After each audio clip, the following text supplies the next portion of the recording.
Reka twongere tubahe ikaze inshuti bakunzi bani Bisangwe TV aho muri hirya no hino amajyaruguru, amajyepfo, iburengerazuba, iburasirazuba ndetse n'umujyi wa Kigali. Reka tubasuhuze namwe muri hakurya y'amazi ndetse tukomeza no gushimira mwebwe mwese mwakanze subscribe mukabana natwe umunsi ku wundi mu biganiro, amakuru, ibyegeranyo tubagezaho umunsi ku wundi. Amakuru tugiye kubabwira, tugiye kugaruka ku nkuru ya Dr Daphrose Gahakwa. Uyu akaba yatawe muri yombi, ese arazira iki? Ntiwibagirwe gukora subscribe nanone ndetse unakande ku kimenyetso cy'inzogera kugira ngo uzajye ugerwaho n'ibyo tugutegurira umunsi ku wundi. Ikindi kandi, niba wifuza kubana n'umuryango mugari wa Nibisangwe TV kuri groupe ya WhatsApp, aho twungurana ibitekerezo ndetse tukaganira byinshi byisumbuyeho ku byo tuba twateguye mu nkuru zitandukanye, watwandikira kuri nimero za telefone 0788880318. Ikindi kandi, ushobora nanone gutanga ibitekerezo byawe muri comment. Mukanya rero turagaruka tuvi muzingo iby'iyi nkuru, nimujye kure.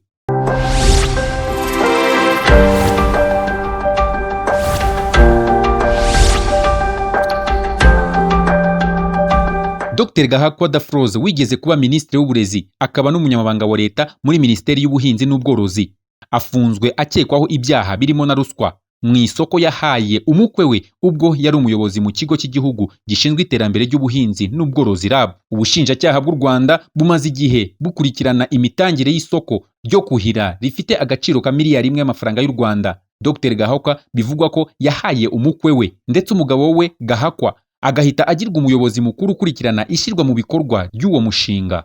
Buvuga ko ayo masezerano yatanzwe mu buryo butaziguye ndetse yarimo ibibazo byinshi. Ubushinjacyaha buvuga ko bufite ibihamya byerekana uko byagenze mu mitangire y'isoko, bugasaba ko Dr Gahakwa agezwa imbere y'urukiko akurikiranyweho ibirimo n'icyaha cya ruswa. Dr Gakwaya yabaye umuyobozi wungirije wa RAB ndetse iki kigo cyakunze kuvugwamo imikoreshereze mibi y'umutungo wa leta nk'uko byagaragajwe n'umugenzuzi w'imari ya leta. RAB yakunze kandi gusabwa ibisobanuro ku bikorwa yari ishinzwe gutunganya n'ibikore uko bikwiye.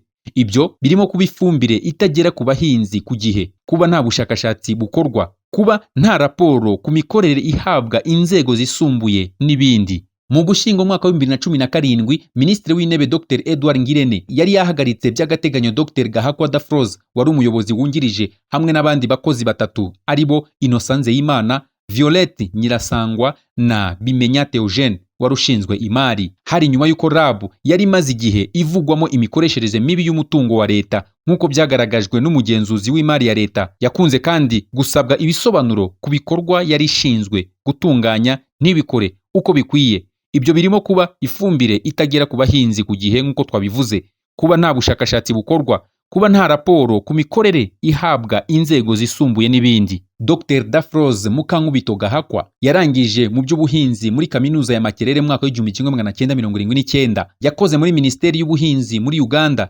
ashinzwe ubugenzuzi bw'imbuto.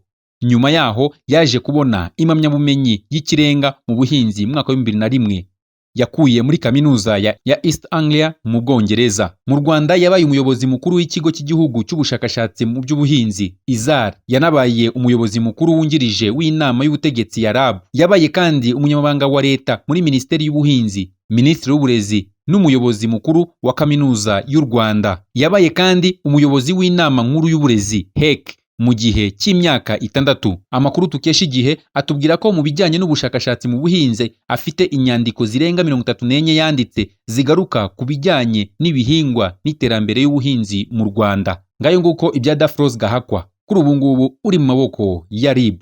Mu nkuru duheruka kubabwira hano kuri Nibisangwe TV, aho Perezida wa Repubulika y'u Rwanda Paul Kagame yavuze yuko igihugu kitazigera na rimwe cyihanganira abanyereza umutungo wa leta cyangwa se abatuzuza inshingano zabo nk'uko bikwiye. Usibye Daphrose Gahakwa, hari n'abandi batandukanye bagiye bagwa mu byaha bitandukanye nk'ibi ngibi. Kanda subscribe ndetse unakande ku kimenyetso cy'inzogera kugira ngo utazajya ucikwa n'ibyo tukugezaho umunsi ku wundi. Ikindi, sangiza abandi iyi nkuru ndetse unadusigira igitekerezo cyawe muri comment. Waba ushaka kubana natwe kuri groupe ya Nibisangwe Family, turaguha ikaze. Utwandikira kuri 0788880318. Iyi ni Nibisangwe TV, nje ndi Frank Mario Sebudandi. Naho ubutaha, Imana ibarinde.